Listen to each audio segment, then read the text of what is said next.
حصلت معي بعض المشاكل في البيت. أنا الحمد لله بار في والديني وبار في والدي الله يرحمه، وأموري زينة في الحياة الحمد لله. وعقبها دخلت في علاقة محرمة.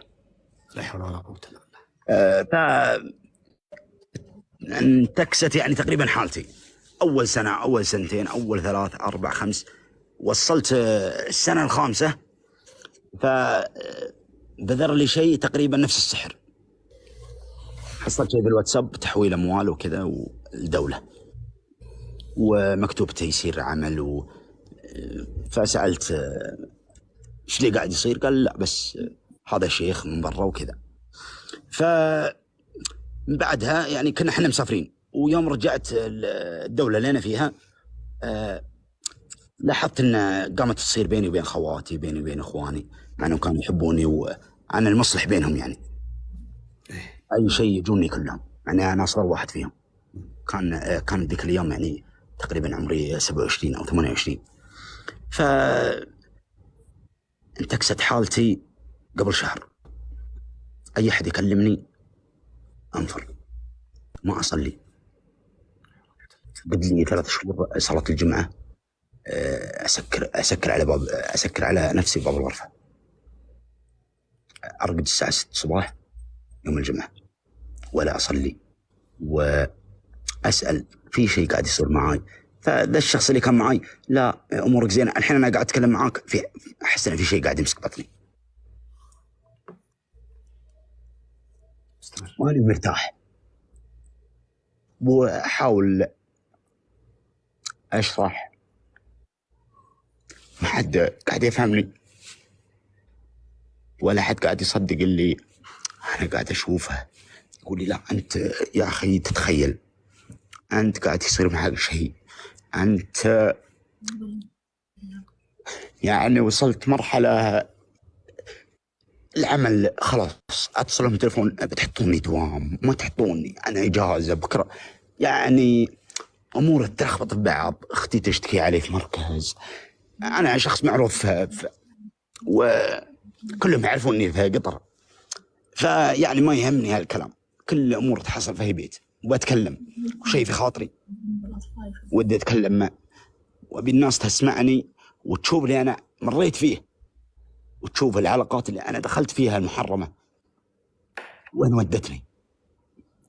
فانا ما اعرف، انا مرات يجيني تفكير اروح عند لا بخليه يعلمني، من اللي سحرني، من اللي سوالي، من اللي لا بكره بروح مطوع، بكره اتوعد انا ويا رفيقي بكره يلا ابو مبارك انت واعد، اقول له ابشر تم، اسحب عليه يشوفني في قهوه، اروح اتقهوى مع الشباب يا رجال مطوع بعدين بكره قاعد اكلمك جسمي اليمين ينتفض، ما ادري ايش قاعد يصير معي. بسلامتك. سلمت، حياك الله يا اخوي نايف. انت من قطر؟ لا اله الا الله. افتح المايك.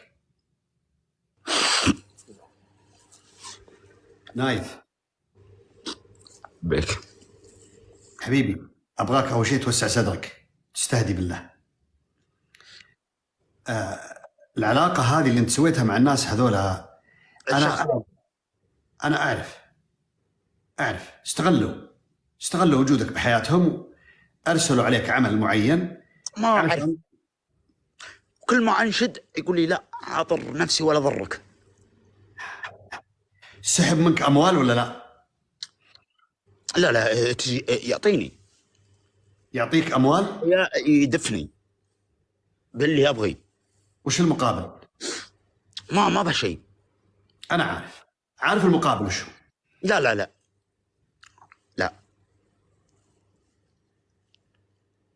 ما اعرف. هذا شفت اللي انت تفكر فيه الحين يا اخي، ده ما يعطيني شيء صح. هذا اللي انا قاعد اسال نفسي كل مره يا ولد، اذا انا قاعد اسوي هالشيء وهذا يعني في غلط في الموضوع. انا عارف ان في غلط في الموضوع يا نايف. الموضوع هذا اللي انت مشيت فيه هو غلط اصلا من بدايته، وهو سبب المشاكل هذه اللي انت فيها كلها. الحل وانا اخوك اول شيء تقطع دابر هذا الشخص اللي انت تتعامل معه. لازم تقطع. ما اقدر. لازم تقطع يا اخي اذا اعطاني بلوك اروح اتمشى عند البيت. لازم تقطع. وين اخوانك؟ وين اخوانك؟ اخر بلوك طيحت ببيتهم، راح اشتكي عليه في مركز انسجنت 3 ايام طلعت. اي انا عارف. اخوانك وينهم؟ اخواني ادق عليهم اقول ترى بسوي مشكله بسوي. ليش ما يجون يوقفون معك؟ يا اخي يحاولون والله ما يقدروا لي. كيف ما يقدرون؟ انا شراني بزياده. حتى لو شراني انت قبل لا تسوي العلاقه مع الناس هذول اللي الان اشغلوك يا اخي بليتهم. انا عارف لك في بدايه الامر انت بليتهم، بعدين هم بلوك. بليتهم وهو اللي يعود لي من صوبهم، يعودني ويكلمني. انا عارف انت بليتهم في البدايه وبعدين بلوك هم مني يقول لي لا. يا نايف الله يرضى عليك، لازم اخوانك يتدخلون. اذا صرت كيف؟ قلت لهم لازم اذا صرت فايق ورايق وعقلك معك تقول لاخوك الكبير واخوانك اللي موجودين معك. والله سويت كل شيء. وش اللي يمنعهم؟ والله دخلت على مديري في الدوام قلت ابيك تفزع لي. وش سوى؟ الريجيش اقول لهم قال انا مسحور. لا ما في كرض. كيف ما في؟ ما في. من اللي قال لك انه ما في؟ ما ادري. الحين انت اذا سكروا عليك، هم قفلوا عليك الاتصال، الا تروح لهم الا الحين يشل مني البلوك ادق. حتى لو تهاوش، حتى لو مهما بلغ الامر منك، لو حتى لو تسجن انت توصل لهم. قبل ساعتين كنت بسويها لين ما وصلت نظف البيت. عقبها فكرت قلت يا ولد جوزي في البيت راقده، يا ولد صبحها في مركز شرطه عود. انت متزوج ولا لا؟ لا. كم عمرك؟ عمري 30. يا نايف الله يرضى عليك لازم تتعالج. ما اللي معك الحين؟ ما اللي معك الان ما اللي معك جالس؟ حالي انا في المجلس قاعد اكلمك.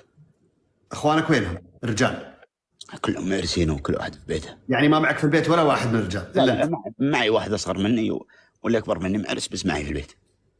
الحين في رجال معك في البيت ولا ما في؟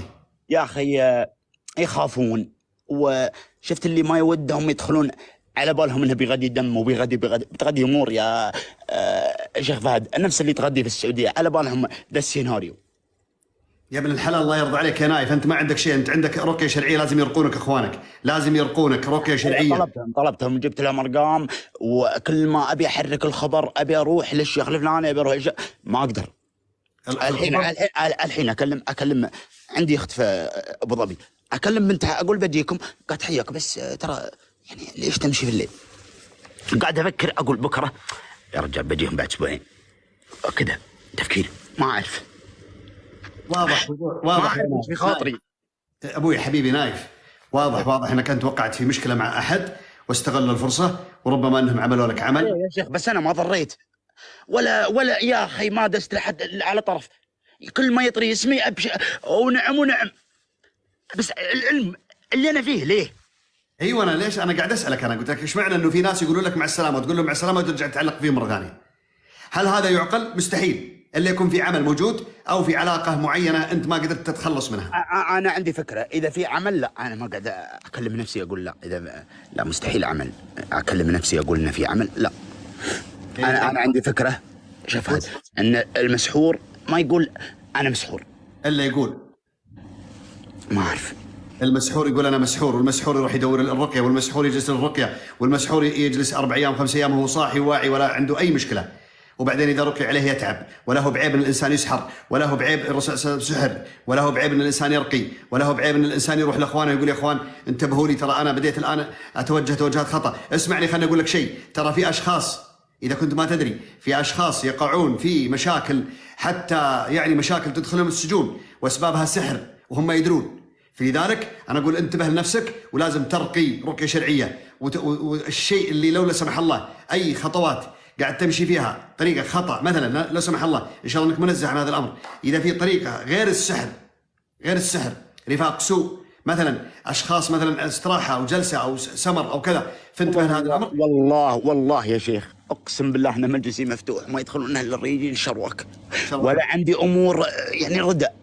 اوكي يوم كنت مراهق نعم، بس الحين ما عندي امور ردى، ما عندي يعني ولا اللي اقول لك ان بنات عندي ما عليه يجوني، بس انا ما اكلم احد ولا ادخل في علاقات، بس ده الشخص يوم جاني بركت ما اعرف ليه.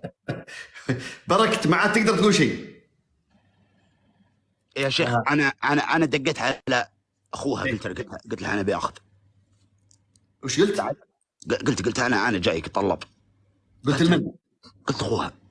قال دام انك دقيت ابشر. عقبها اسبوعين ما ادري شلون هونت، قلت ما ابي، قلت انا ما ارتحت. والحين يوم قلت لك الحين على الموضوع حد يرص على بطني. اي انا قايل لك انه فيه اذى عندك تحتاج رقيه شرعيه. لازم يا نايف، انت كلمتني الحين ودخلت بذمتي. اذا تبغى تصير بخير لازم ترقي نفسك. ان شاء الله. نعم لازم ترقي نفسك رقيه شرعيه بكتاب الله وسنه رسوله. الحين خليني اسالك، الصلاه تصلي ولا ما تصلي؟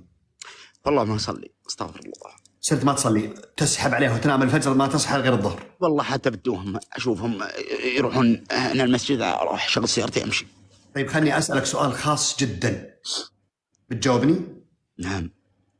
الملابس الداخليه عندك تهتم في نظافتها كاهتمامك للملابس الخارجيه ولا لا؟ نعم. دائما؟ في رجال ما يحطون غسول، انا احط غسول يوميا المناطق الحساسه. باستمرار؟ نعم. طيب. غير اشياء ثانيه. طيب احسنت. اذا انا ما ابغى اقول لك شيء، ما ابغى اقول لك الان اقرا الايه الفلانيه والايه الفلانيه والايه الفلانيه، لانه انت بالحالك، ولو لا سمح الله لو تتعب او تتاثر ما في حد عندك، وهذا خطا انا ما اقبله. لكن لا انا ابي لا عشان اثبت لنفسي. كيف تثبت لنفسك؟ لو اذيت نفسك من المسؤول عنك؟ لا ان شاء الله الامور طيبه. لا ما اقدر. انا بامكاني اقول لك اقرا الايه الفلانيه وتقراها وتتاثر ثم يصير مشكله سمح الله. لو قفلت الخط انت الحين وش تسوي فيك انا؟ لا قمت رحت المطوع وقرا علي، قال لي ابشرك امورك طيبه والحمد لله ما فيك شيء، بس عود علي واقرا عليك وعادي. طيب بعد ما تقفل من عندي جيب كاس مويه، اقرا الفاتحه 7 مرات واقرا ايه الكرسي 7 مرات وانفث فيه واشربه ان شاء الله. فاذا صار عندك غازات او صار عندك مشكله وتبغى تدخل دوره المياه جلكم الله جميعا، او صار عندك تكرع او نفس او ضيق بالصدر او اي مشكله، فعلى طول مباشره تقرا على نفسك رقيه شرعيه، ايه الكرسي 7 والفاتحه 7 مرات تقراهم ورا بعضهم، تنفث بالماء وتشربه ان شاء الله. الشيء الثاني اما ان تتوجه بنسبه 100% او تنسحب بنسبه 100%، توجه للناس هذولا وخذ طلبك من عندهم. ما ابغي او اترك.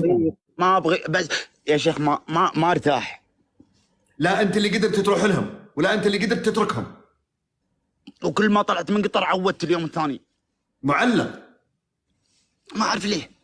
انا قلت لك ليه يا نايف يا بعد راسك سالم بيض الله وجهك. قلت لك ان موضوعك تحتاج رقيه، ما يبغى لها نجدة شيخ، هذه على طول ترقي نفسك طالما انك تعلقت بشخص لا انت تستطيع توصل له ولا انت تستطيع تنسحب عنه. هذا هو الربط اللي انا ربطته. في عندك مشكله حاصله، تاكد وش مشكلتك. اذا ما في شيء علاقه، يعني انت قلت انه كنت وانت مراهق ربما يكون حدث امر من الامور اللي انا تكلمت عنها ربما، وبعدين توقفت عنها. في اذا ما في تماما ما في، ارق نفسك ان شاء الله. انت حافظ صوت الفاتحه ولا ما انت حافظها؟ نعم حافظ 3 أجزاء الحمد لله. تقدر تقرا لي صوت الفاتحه ولا ما تقدر؟ بغسل وجهي ابي ما ودي اتكلم زياده. استودعتك الله. الله يرحم والديك.